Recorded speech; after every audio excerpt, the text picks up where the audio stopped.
Welcome back everybody. Saudara semuanya, jumpa lagi.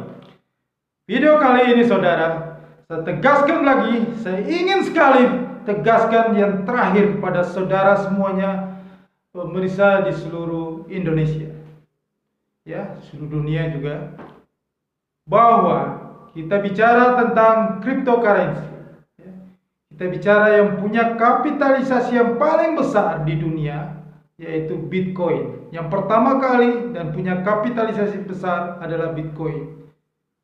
Dan kembali saya ulang-ulang, saya melihat di chartnya, saya melihat secara teknikal ya, 30.000 level itu akan tembus ya. Jika level 30.000, harga 30.000 itu tembus saudara-saudara semuanya, maka tamatlah riwayat Bitcoin di dunia ini. Bitcoin akan turun ke harga nol bersama dengan rekan-rekannya ya, seperti Dogecoin ya, Shiba Inu ya, dan lain-lain itu ya. Karena kebanyakan mungkin yang agak tinggi yaitu Ethereum ya, sudah sekitar 3.000-an ya, tapi yang lain semuanya itu di 0 poin sekian-sekian. Nah, Bitcoin akan kembali di harga seperti rekan-rekannya itu, Dogecoin dan lain-lain. Ya, Dogecoin itu barusan naik aja minggu-minggu ini karena ciutan lagi dari si penggerak pasar ya, si bandarnya cryptocurrency ya, Elon Musk ya. Ini cuma dia karena harga Bitcoin itu sudah cukup tinggi dan dia juga pemirsa di sini selalu mengatakan bahwa Elon Musk itu orang pintar. Memang dia orang pintar, makanya dia tidak mau masuk lagi di Bitcoin karena dia lihat Bitcoin sudah mau hancur menjadi nol. Makanya dia cari peluang baru untuk dia bisa mengeruk keuntungan sebesar-besarnya dari emosional pemain kripto ya, trading kripto mungkin di Indonesia dan di seluruh dunia. Kaum milenial yang tidak memakai rasio, masih emosional, dia manfaatkan itu untuk dia mengambil keuntungan sebesar-besarnya di Dogecoin lagi. Tapi saya lihat Dogecoin itu naik tidak sebesar itu ya, minggu ini cuma paling tinggi 21% naiknya. Nah, sudah agak lambat karena mungkin sebagian investor sudah sedikit pintar, jadi sudah tidak terpengaruh dengan cara-cara dari Elon Musk untuk menggoreng Dogecoin lagi untuk dia mengeruk keuntungan setelah dia mengatakan bahwa nanti bisa dipakai untuk pembelian, pembayaran, pertukaran, pembelian merchandise-nya, barang dagangan dari Tesla itu, mobil-mobil Tesla itu hanya tipu muslihat dia supaya Anda semua ikut menggoreng itu Dogecoin ke atas. Setelah itu dia bilang, waduh tidak bisa dipakai lagi karena alasannya karena tidak ramah lingkungan lagi, banyak memakai energi fosil untuk menambang Dogecoin seperti yang dia lakukan di Bitcoin. Dia sudah mengambil keuntungan besar-besar di Bitcoin, terus dia mengeluarkan ciutan lagi bahwa tidak ramah lingkungan. Nanti besok-besok saya akan memakai Bitcoin lagi ya. Kalau Bitcoin itu sudah ramah lingkungan, sudah pakai energi green, tidak pakai energi fosil lagi. Nah, inilah cara tipu muslihat bandar ya. Nah, Anda kaum milenial yang baru hidup di zaman trading begini, baru terbuka ya. Anda belum pernah merasakan kebangkrutan, belum pernah merasakan duitnya ludes ya. Jadi Anda itu masih pakai emosional, Anda tidak pakai logika. Kebanyakan, bukan hanya di Indonesia, di seluruh dunia itu kaum milenial. Jadi ada tiga tipe investor yang memborong itu cryptocurrency ya. Kita cerita yang paling besar kapitalisasinya yang membuat harga itu naik sampai Bitcoin ya, itu yang paling kapitalisasinya paling besar, yang menggoreng, yang bagaimana dia akumulasi modalnya memborong itu Bitcoin sampai harganya itu melambung tinggi sampai dalam tahun 2021 bisa memecahkan rekor tingginya kedua kali. Pertama di harga 62.000 di sekitar bulan April, terus bulan November itu 69.000. Pecah rekor tertinggi sepanjang sejarah. Itu tertinggi sepanjang sejarah yang tidak masuk di akal secara rasional. Ya, perusahaan Bitcoin sebuah mata uang cryptocurrency yang asetnya tidak jelas, ya, perusahaannya tidak jelas, harganya bisa melambung tinggi melebihi dari indeks Nasdaq, ya. Indeks harga saham Nasdaq, indeks yang yang di dalamnya ada 100 perusahaan-perusahaan teknologi, ya.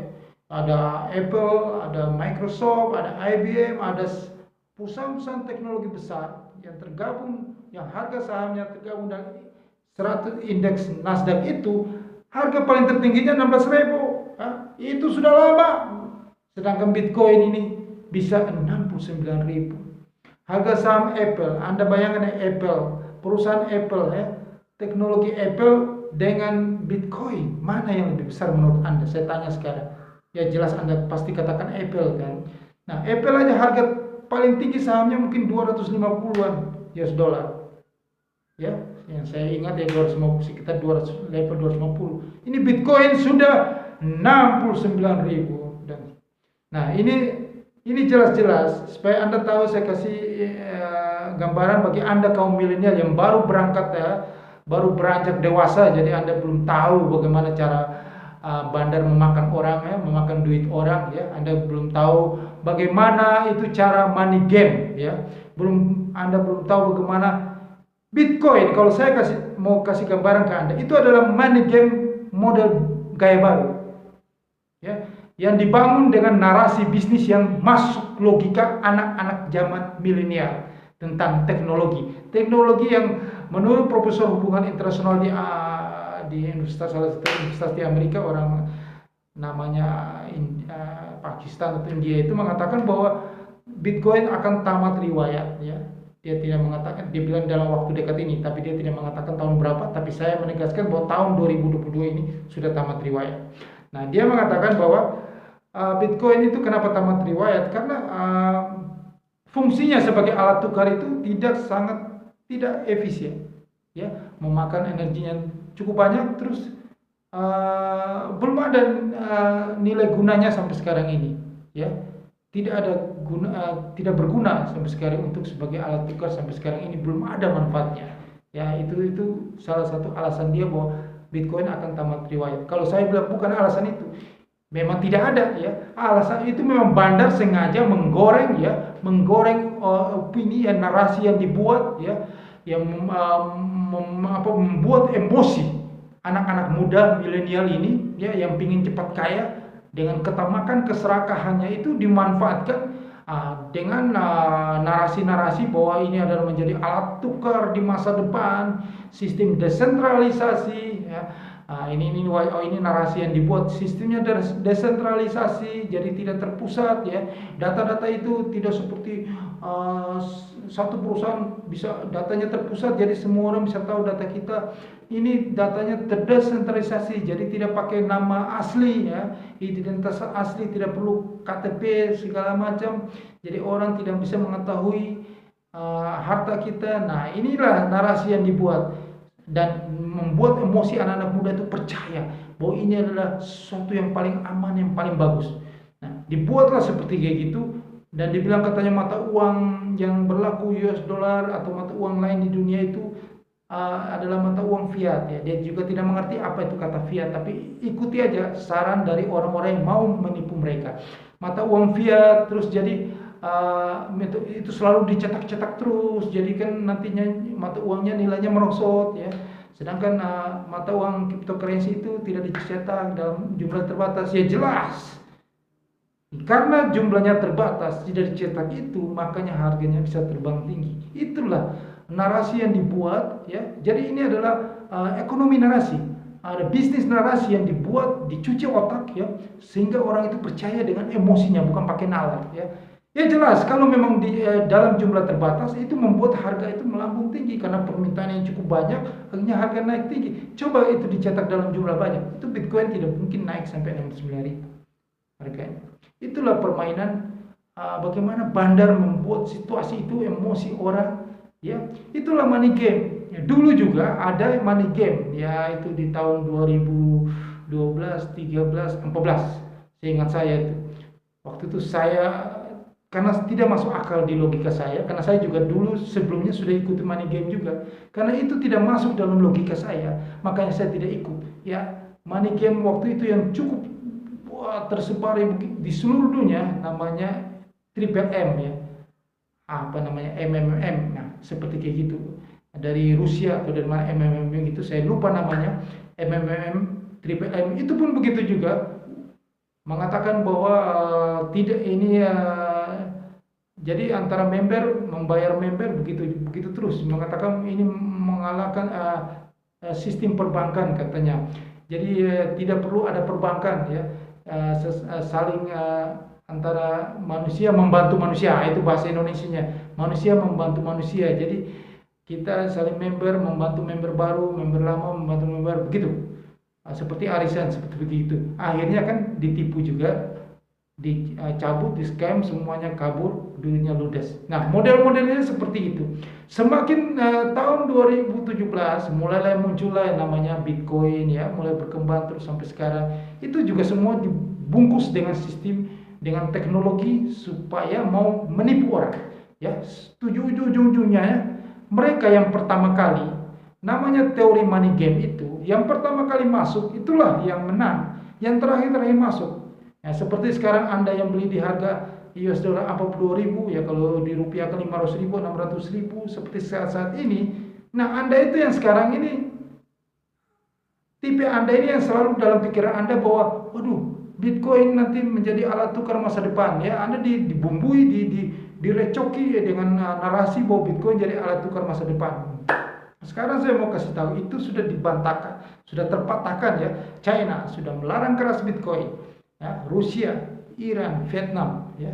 Nah, Anda itu mungkin pikirannya sama dengan anak milenial yang jadi presiden El Salvador ya, Guatemala. Mereka itu memakai Bitcoin sebagai alat tukar. Nah, itu negara kecil secuil. Sebentar lagi negaranya kalau Bitcoin jadi nol, bisa ambruk negaranya itu.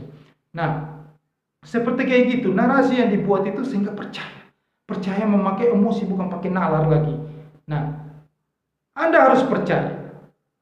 Kenapa saya selalu membuat video tentang ini, supaya saya menyadarkan Anda itu harus percaya dengan orang yang pakai nalar, yaitu investor nilai terbesar Warren Buffett.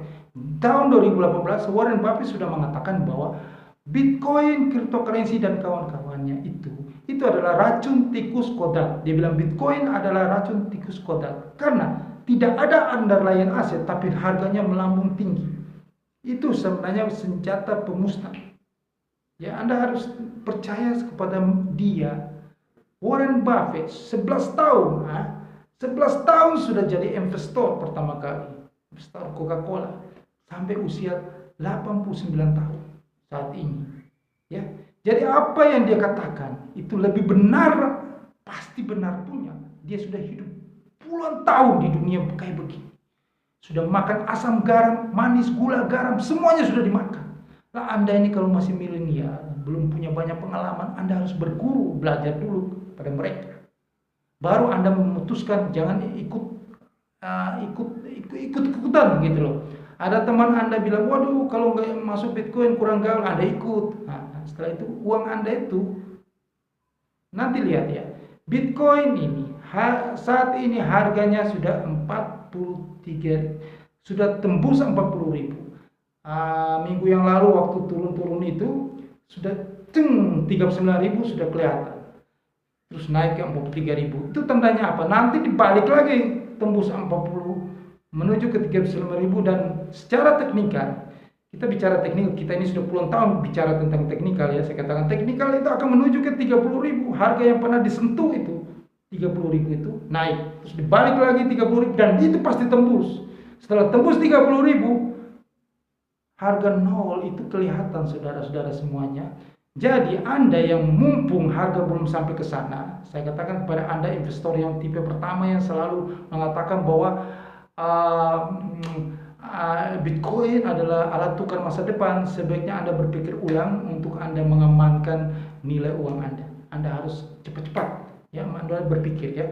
Yang kedua, tipe kedua adalah yang selalu dalam pikiran dia membeli Bitcoin, dia tidak peduli bahwa ini ada underlying aset atau tidak, aset berisiko atau tidak, dia masuk karena ikut-ikut rame, karena teman-temannya mengatakan bahwa nanti kalau banyak orang yang beli harganya naik terus, pasti di bandar pasti jaga itu harga, jadi harga naik terus pasti. Nah, yang berharap harga itu naik terus, Anda harus berpikir ulang bahwa secara teknikal harga sudah tidak akan naik lagi.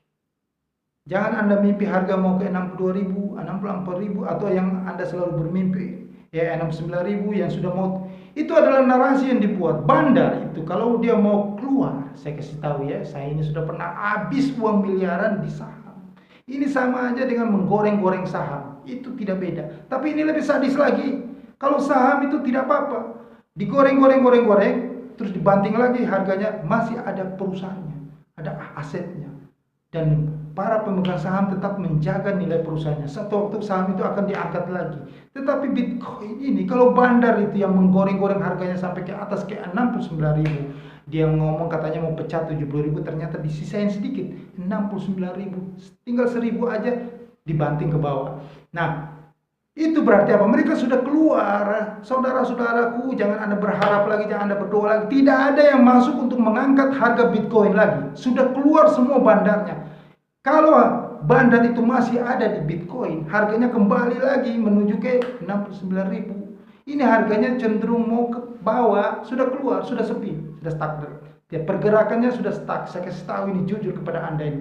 Saya itu kasihan kepada Anda karena saya sudah alami kebangkrutan dari kayak begini, model kayak begini. Jadi saya itu mau berbagi kepada Anda. Terserah Anda ya, Anda tidak percaya urusan Anda. Tapi yang penting saya secara moral saya sudah kasih tahu kepada Anda ya. Ya, Anda hati-hati ini bahwa bandar sudah keluar. Yang Anda katakan bandar menjaga harga itu, yang tipe kedua yang ingin harga tetap tinggi itu, bandar sudah keluar ya. Nah, tipe ketiga yang membeli Bitcoin itu dia tidak peduli. Dia itulah bandar. Harga mau naik dia untung, harga turun pun dia untung. Karena dia main di futures market. Nah, jadi Anda yang tipe kedua ini yang tipe pertama dan kedua ini yang saya kasihan dengan Anda. Karena tipe pertama ini itu termakan narasi, berpikir bahwa Bitcoin ini bisa menjadi alat tukar di kemudian hari, itu mimpi di siang bolong. Yang kedua, tipe kedua adalah berharap keuntungan bahwa kalau semakin banyak orang yang membeli Bitcoin, harganya itu akan naik terus, bisa sampai 100.000 lagi katanya. Itu lebih gila lagi, mimpi sangat serakah, tamak dan gimana ya? Tamak dan tidak berpikir yang pakai rasio, pakai emosi. Nah, inilah yang bandar paling senang, tipe-tipe yang kayak begini nih. Nah, tipe kayak begini banyak. Anda itu banyak tapi sedikit-sedikit mainnya. Nah, bandar itu tipe Elon Musk. Elon Musk sudah keluar jauh-jauh hari di Bitcoin. Itu di harga tertingginya. Dia sudah keluar. Dan dia tidak, seharusnya dia masuk lagi nih, Bitcoin sudah 43.000 hari ini. Seharusnya dia masuk lagi, tapi dia tidak masuk. Dia mengincar Dogecoin atau Dogecoin itu. Karena harganya masih 0,19 kalau nggak salah. Nah, dia mengincar itu, dia berusaha memprovokasi lagi supaya harga itu naik, tapi harga cuma naik 21%. Kenapa? Kekuatan daya untuk pompa itu sudah tidak ada. Orang sudah tidak punya duit. Sebentar lagi bulan Maret, saya kasih tahu ini, bulan Maret kalau pemain besar, bandar besar itu akan lari ke surat utang Amerika Serikat, The Fed akan naikin suku bunga. Bursa saham aja, Wall Street, saham yang jelas-jelas saham, perusahaannya ada, jelas, asetnya ada, bukan Bitcoin. Itu aja ambruk, pasti jatuh. Di seluruh dunia, bursa di Indonesia jatuh, di seluruh dunia jatuh. Apalagi itu Bitcoin yang gak jelas itu. No, saya kasih tahu itu, jangan ngeyel deh, pakai logika. Jadi kita tuh berpikir, kita itu pakai logika, bukan pakai emosi karena kita sudah terlanjur beli di atas. Jangan, logika. Bitcoin itu pasti nol. Ya. Bagus mana saya tanya Anda, saham atau Bitcoin? Kalau Anda bilang Bitcoin ya, saya nggak tahu Anda lahir di tahun berapa ya. Oke. Jadi gitu, logika yang kita pakai. Kalau saham sudah ambruk, apalagi Bitcoin. Gitu loh. Ya. Jadi kalau memang banyak profesor sudah mengatakan bahwa Bitcoin tamat riwayat, itu benar. Percaya. Mereka itu S3 ya. Itu pasti benar ya. Mereka sudah hidup lebih lama dan mereka itu bukan orang bodoh ya. Kalau mereka mengatakan, dan kalau Anda bilang Bitcoin itu bagus, kenapa Elon Musk keluar dari Bitcoin? Itu saja jawabannya. Jadi begini ya, Bitcoin itu di seluruh dunia sudah dilarang secara politik ya, sudah dilarang karena ini sangat mengganggu stabilitas ya. Cryptocurrency ini ya, pertama Rusia dengan tegas mengatakan bahwa ini sangat mengganggu keamanan karena bisa menjadi penjualan senjata ilegal ya, narkotika, apalagi sarang teroris lah, pembiayaan teroris dan segala macam karena tidak memakai identitas itu, segala macam korupsi lah bisa dengan mata uang cryptocurrency ini kan. Semua negara begitu dengan alasannya itu dan juga memboroskan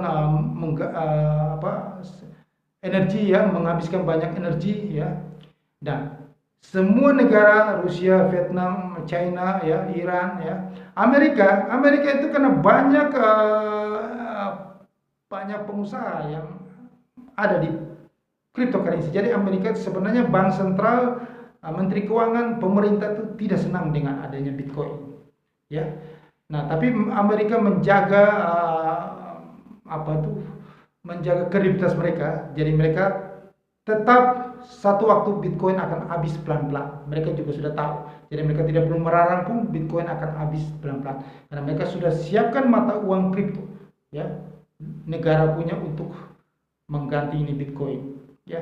Jadi di sini saya tegaskan lagi kepada Anda bahwa apa yang dikatakan profesor itu bahwa Bitcoin akan tamat, ya, saya tegaskan lagi itu benar dan Bitcoin akan tamat tahun ini, nggak usah tunggu lama-lama, tahun ini.